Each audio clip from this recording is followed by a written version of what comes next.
Good morning. We're still on 1.3. This one is part 3, which is going to be on the sum and difference of cubes. Okay, so the sum and difference of cubes, if you have an a cubed plus b cubed here, that will factor into a plus b times the quantity of a squared minus ab plus b squared. And if you have a cubed minus b cubed, that is going to factor into a minus b times the quantity of a squared plus b squared, plus ab plus b squared. So I want you to notice on these formulas that from here to here, it's the same, and here to here, opposite. And this one is always going to be the plus sign, okay? So again, on this one here to here, it's the same. And from here to here, opposite. Okay, so if we look at these problems and we can identify our A, it's what we cubed to get this number. B, it's what we cubed to get this number here, that we can just take that and put it into our formula over here. Okay, so here is my list again. These guys here are our perfect cubes. I would know up to at least 5 because these guys show up an awful lot. All right, so let's take a look at this. I have an x cubed plus 125.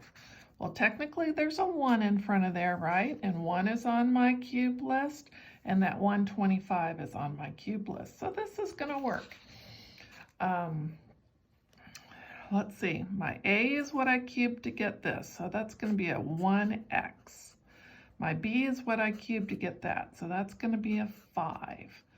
Okay, so because we have this plus sign here, I am going to use this formula up top up here, okay? So that goes a plus b times a squared minus ab plus b squared. Okay, now we're just going to substitute all these in, okay? So my a is an x. You can put the 1 in front if you want, but you don't have to. Plus the 5.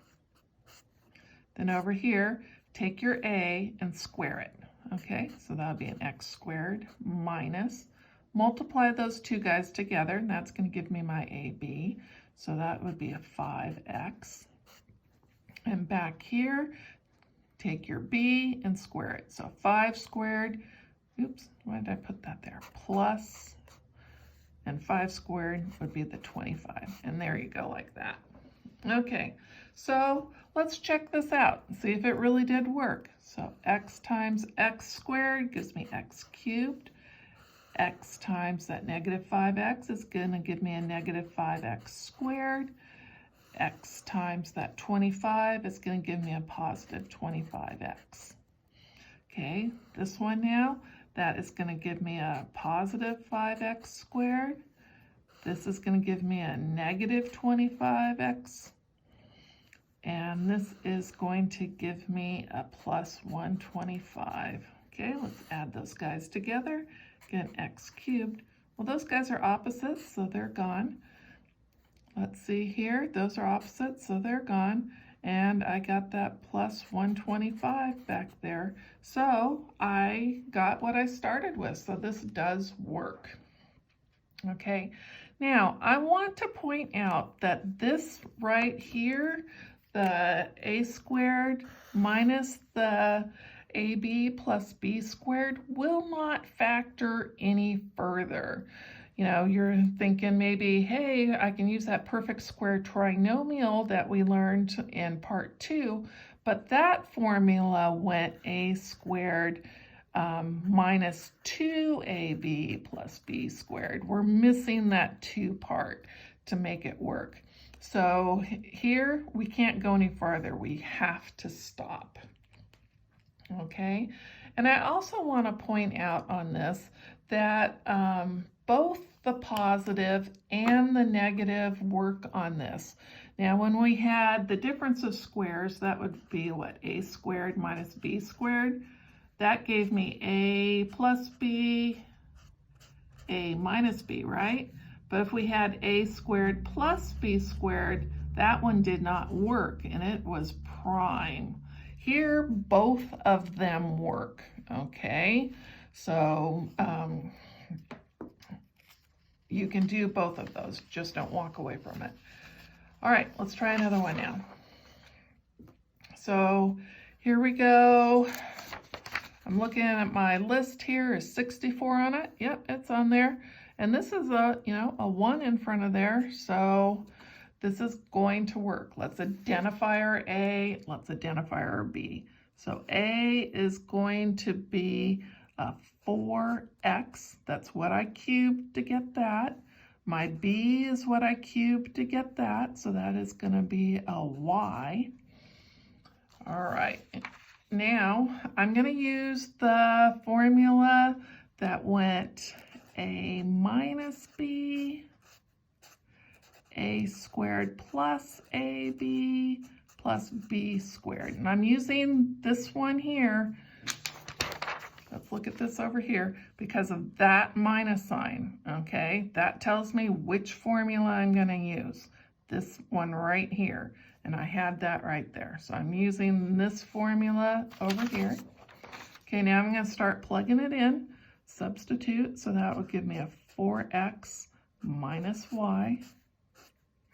Okay, so now I need to square all of my a, not just the variable part, all of it. I'm going to square the 4 and the x, so that's going to give me a 16x squared plus, all right, now let's multiply those two guys together, and that'll give me a 4xy plus, take my b and square it. And there you go. Okay, and we can't go any further because we're missing that 2 up there. Let's try another one here. Okay, this looks a little scary because it does have fractions in it, but it's really not that bad. Okay, so let's take a look at it. What did I cube to get that? Well, notice over here, my 1 is on my perfect cube list and my 8 is. So that is going to be 1/2 x. That's what my a is going to equal. And my b is what I cubed to get this. And notice the 27 is on here, so I cubed to 3. So that's going to be 1/3 y. Okay, so now I'm using this formula, because I have that minus sign right there, so we'll use that formula. So a minus b, a squared plus ab plus b squared. Okay, let's plug it in now.